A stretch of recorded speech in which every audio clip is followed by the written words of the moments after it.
everyone, Cornell here. Welcome to my Blooming Bakes channel. Today we are going to make gingerbread biscuits. I'm going to show you a really easy recipe, quite a big recipe for gingerbread biscuits. This recipe makes at least 60 gingerbread men, and you can see in relation to my hand how big my cookie cutter is. So quite big, at least 60 gingerbread men. If you use a smaller cutter or smaller size shapes, then you will get more biscuits out of it. We do this every year over the festive season. It's a bit of a family tradition, and I like to make a big batch of biscuits, decorate them nicely, and then package them up in see-through cellophane type of bags. Maybe 2 or 3 biscuits per bag, put some festive ribbon around it, and then I hand that out to family and friends as Christmas presents. So it's a really nice way for you to make homemade treats and presents for people over the festive time. So we're going to start with making a sauce over the stove. So we need 300 grams of dark muscovado sugar. Definitely use dark muscovado sugar. Don't use normal brown sugar because it really adds to the taste of your gingerbread biscuits. So I've already weighed out my dark muscovado sugar in my saucepan and I'm ready to go. To this we're going to add 150 grams of golden syrup. So let's add that into our saucepan.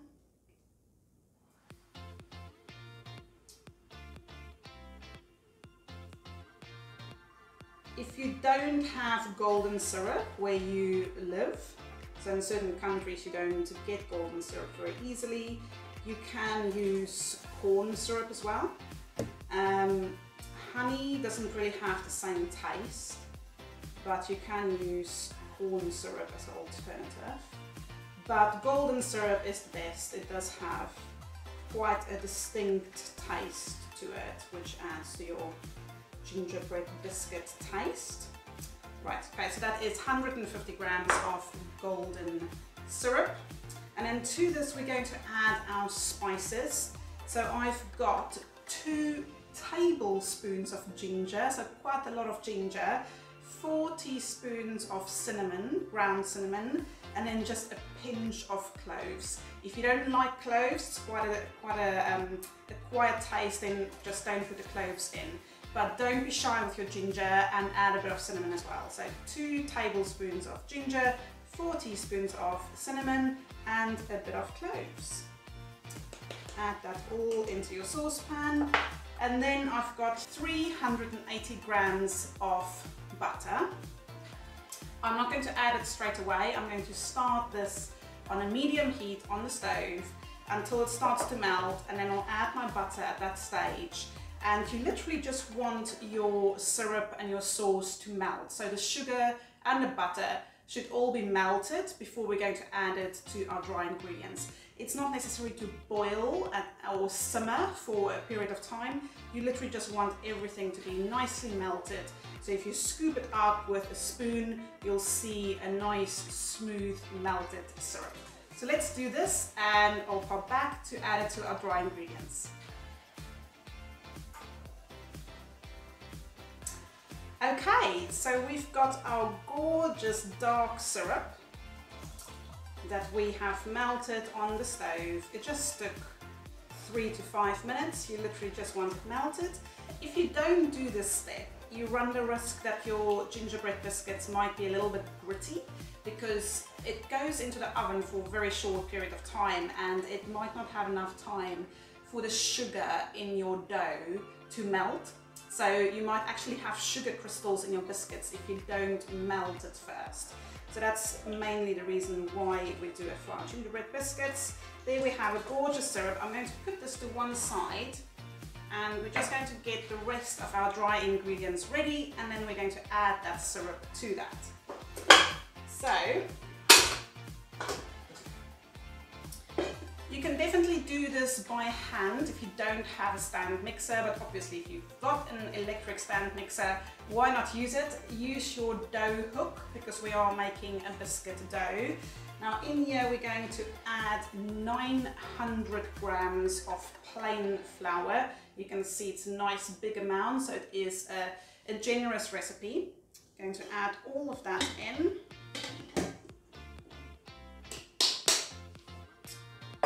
Just a pinch of salt. And 2 teaspoons of bicarbonate of soda.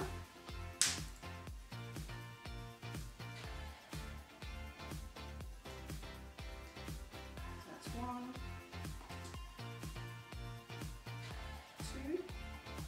2. And our spices are already in the sauce, so we won't have to do that.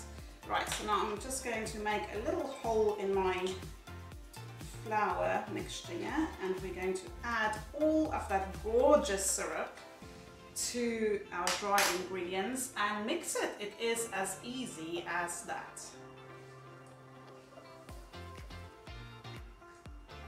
All goes straight in.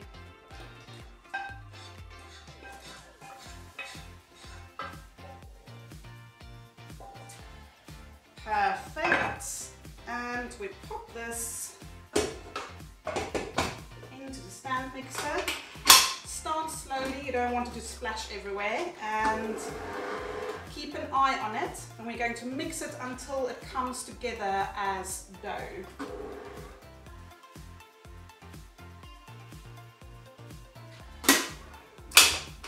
Okay, so you can see from this already it's starting to come nicely together. I'm just going to scrape down the sides. Now with this recipe I also allow a little bit of water, but it completely depends on the consistency of your dough. So you want something that is a good consistency to work with, because we're going to roll out our dough to cut out some shapes. And if your dough is too dry or too crumbly, you can add up to 4 tablespoons of water to this recipe, and we will see if it's necessary once we've got a nice dough.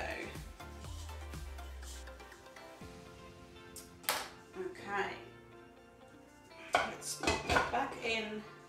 I'm just going to give it another few seconds just to incorporate all the flour that I've now scraped off the sides, and then we'll see if we need a bit of water.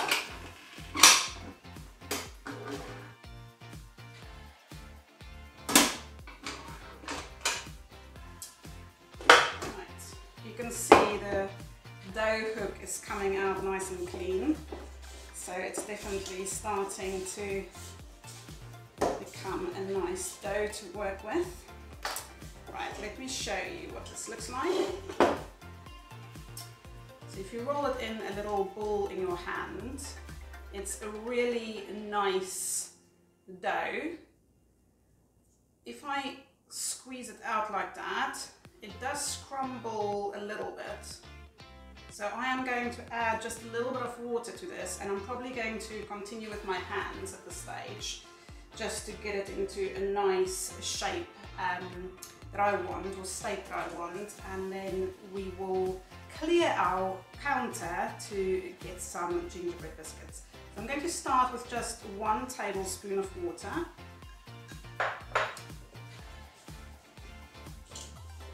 And I'm literally just kneading and working that into my dough.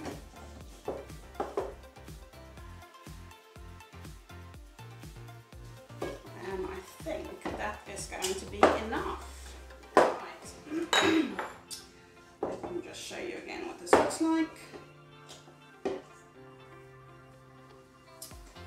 That is my dough. It's beautiful. That's what you want to see. Nice and pliable, it's not sticking to my hands. Remember, you've got quite a lot of butter in here as well, so it won't necessarily stick to your hands, but it's not clinging to anything. It's a workable dough. And just to show you how much we've got, it is quite a large amount, so you will definitely have a lot of biscuits out of this, and it's enough for a gingerbread house as well. So pop some cling film onto your dough, just push it onto the dough. Leave this to stand to one side just for a few minutes to cool down while we clear the counter and get some space to roll the dough out. You don't have to wait for it to cool down completely. You can work with a warm dough, but at the moment it's quite hot because we've poured all of that syrup in. So just put it to one side, cling film over so it doesn't dry out, and we're going to clear the counter and make some space for making our biscuits. Right, okay, we've got a clean surface space. We're going to just lightly dust it with some flour, and then you can roll out your dough, I would say about ½ centimeter thick. There's no exact science. The thinner you're going to roll it, the more crispy you're going to make your biscuit, and the shorter you have to bake it for. So I like quite a thick-ish gingerbread biscuit, but again, it's completely up to you. So I will show you how I roll out my biscuits. It's about ½ centimeter thick. We're going to cut out the shapes, put it on a lightly greased baking sheet, and pop it in the oven at about 180 degrees fan-assisted oven for only 8 minutes. So what I like to do, because it's such a big batch of dough, I like to roll out, cut a few shapes, put it on a baking sheet, pop it in the oven, and while that is going on for 8 minutes, you do the next batch. So I got 2 nice big large baking sheets, and while the one is going, I roll and cut out next, because you've got so much dough, you won't be able to do everything in one go. So it's a bit of a rotation between cutting out and popping things into the oven. It is lovely. Right, so let's start with the first lot. So I'm just going to add a little bit of flour to my work surface, just to make sure your dough doesn't stick. Pop a bit on your rolling pin as well.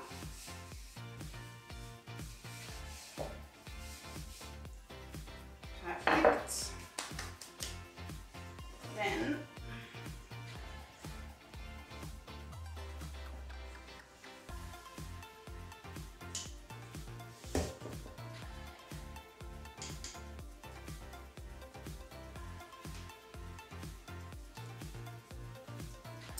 use it like Play-Doh, so give it a nice massage to get it in the right shape,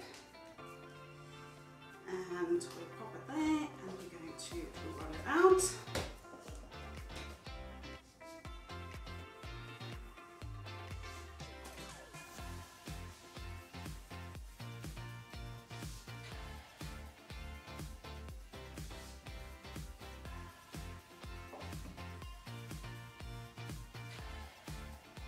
Because we've added a rising agent, so we've added the bicarbonate of soda, you will have a bit of a rise in your biscuits.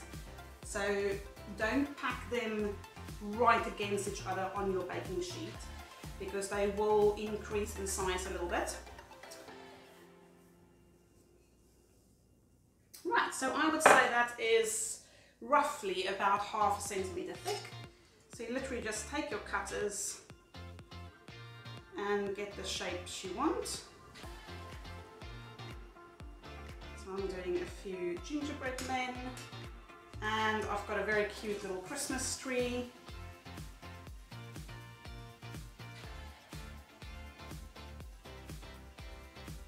If you swap your shapes around, you can maximize the amount you get out of a batch.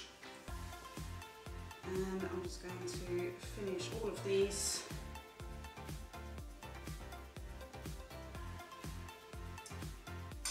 I usually do a reindeer as well, and then I pop a reindeer, a gingerbread man, and a Christmas tree in a bag as some presents, which is really cute. But today I'm actually going to just do gingerbread men and Christmas trees, because the rest of my dough today I'm actually using for a gingerbread house that I'm going to decorate with my daughter a little bit later.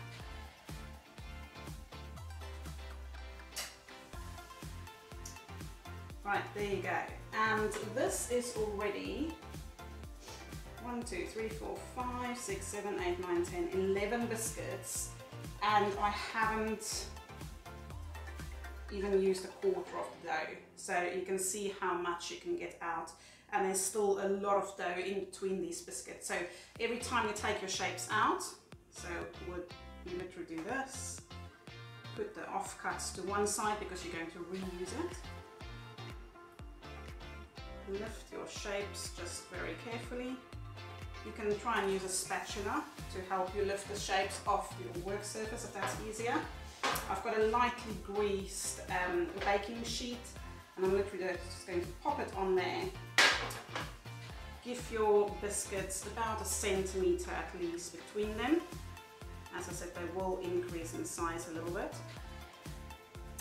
Now, how do you know when they're done? So I bake mine for literally 8 minutes. You can see the dough is quite dark. So when they're ready, they will go lighter in colour. They would have puffed up a little bit because they will rise and increase in size. And there will be some resistance to it. So if you push on the top of the biscuit, you will feel that there's some resistance and it feels quite solid. It will feel soft-ish after 8 minutes in the oven. It won't feel rock solid, but as you take it out of the oven and let it cool down, the biscuits will actually harden up and have that nice snap to it once it's cold. So it won't be completely that hard when you take it out of the oven for the first time. So don't be fooled and think your biscuits are not ready yet. They are, and they will harden up as they cool down. Right, so let's just get all of these on the baking sheet.